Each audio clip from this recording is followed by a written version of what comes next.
Hey guys, welcome back to the channel. Welcome back to another video. We are back in the garage finally. I haven't been here in about 2 or 3 weeks, but the last time I was here, I got some work done. I just didn't record it because you guys really watched me do this like 2 or 3 times, and it's basically the same procedure for the same cars.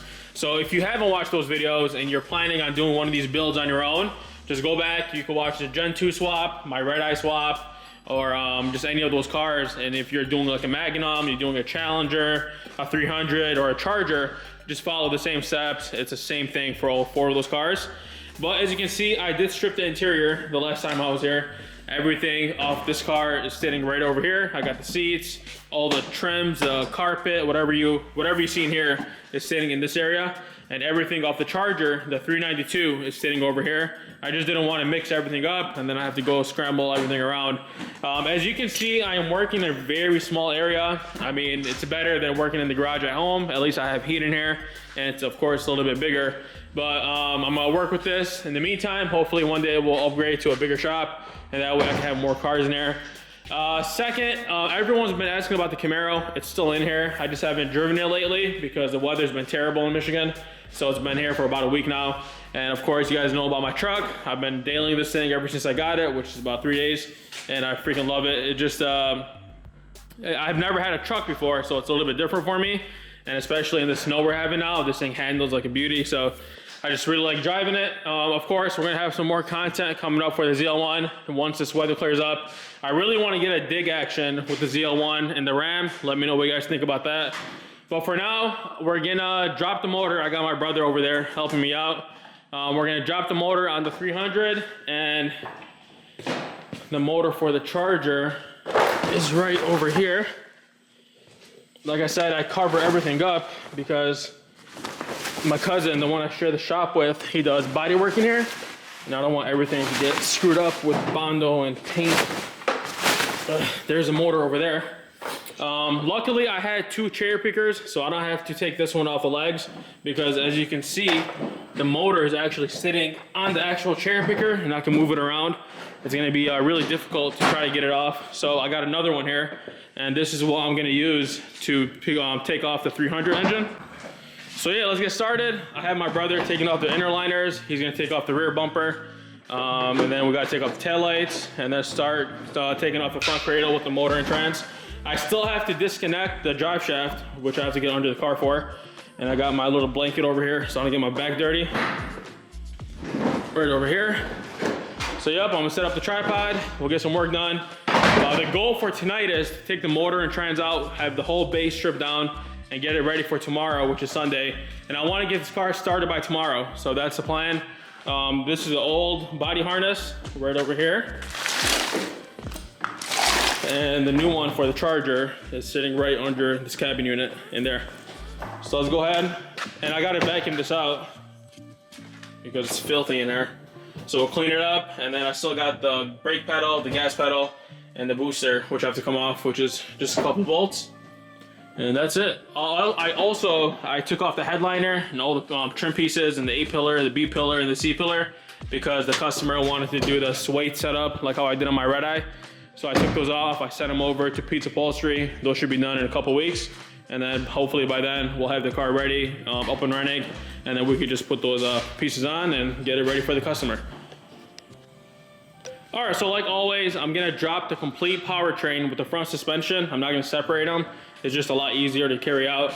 So we're gonna disconnect the upper control arm from the knuckle on both sides, disconnect the brake lines, the caliper, and then like I said, the drive shaft gotta come out. I already disconnected all the fuel lines, the heater core lines and all that stuff, because in order for the cabin unit to come off, I had to do that beforehand. So as I'm doing these builds, I always try to make my life easier, and I try to think about different ways to do these projects. So usually, if you guys follow along on my channel, when I do the swaps, I usually drop down the powertrain with the suspension, and then I move on to the interior, and I take off the cabin unit with the dash and whatnot. But this time, as you can see, the interior is gutted, but the powertrain is still in here. And I just learned a different method of just disconnecting the heater core lines, the fuel lines, the AC. And then I just removed the 10mm nuts behind here, and the cabin unit came off, which is right over here. That's a cab unit off the V6. I'm pretty sure they're different. That's why I always change them. And I mean, I got the one off the Scat Pack, so I might as well put it in there. But I think there's a different change off the 14s, and then the Scat Pack is a 19. So I don't want to install it, and then later on I have to take off everything else to just remove that. So let's get started. Hopefully this powertrain comes off tonight, and then we can clear this thing and get it ready for tomorrow. So the reason why I take off the rear bumper is because the exhaust, as you can see, it sits right into the bumper. So if I was gonna try to remove the exhaust, I'm gonna have a hard time because it's gonna be rubbing against inside over there. So it's really easy, just two 10mm bolts that hold up in there. And then you gotta take off the taillights first because the taillights sit under it. And you got these 3 tabs that you just spin off. Disconnect your connector. In this case, I cut it because I have to rewire it to the other harness. And remove the taillights and you're good to go.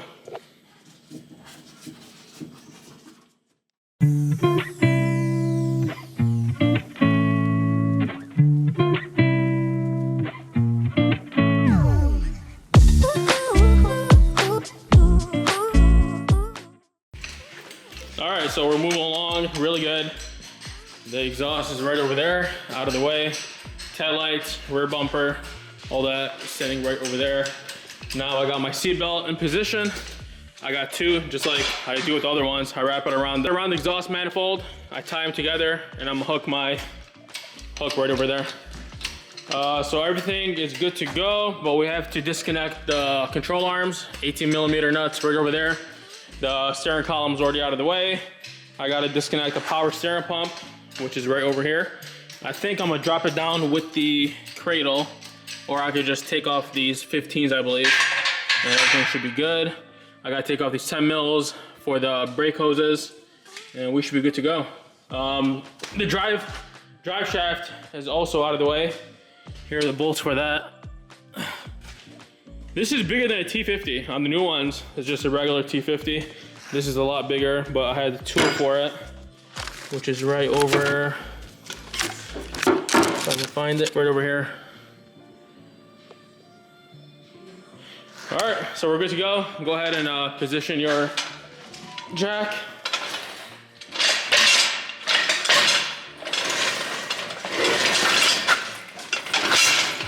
All right, so we're gonna set that up. You're gonna put some tension on it, so when you take off the cradle, it's not gonna just drop completely down. And we'll get this thing out of the way. That's it, we're ready to come take it out.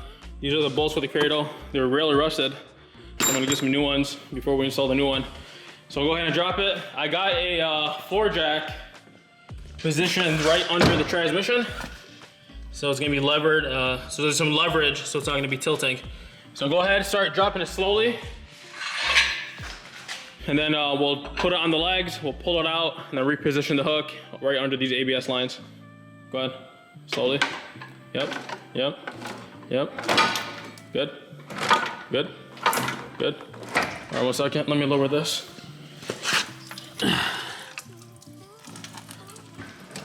All right, lower yours. Perfect, all right, good. Now that's sitting on the legs, we're gonna drop this all the way down so it's not gonna catch on the body of the car.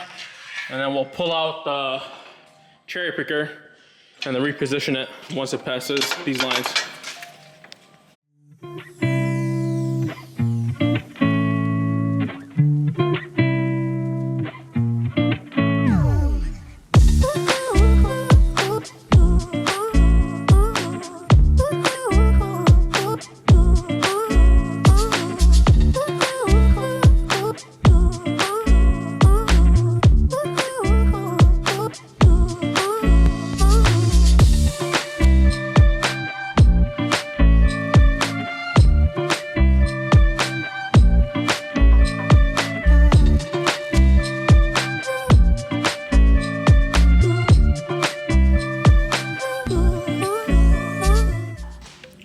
So that's gonna be it for tonight. Powertrain's out with the suspension.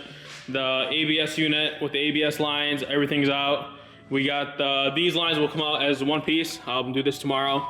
But this is for the evap canister. I think this one goes over here, which the Hemis don't have it, just the V6s. This is the fuel line and the brake lines that go to the rear. And then we have the engine harness, or I think this is the body harness that goes from the engine bay to the inside of the car. But for the most part, we're looking good. I also took off the brake and gas pedal, so those are out the way. This thing over here is the same. You don't have to replace this unless you really want to.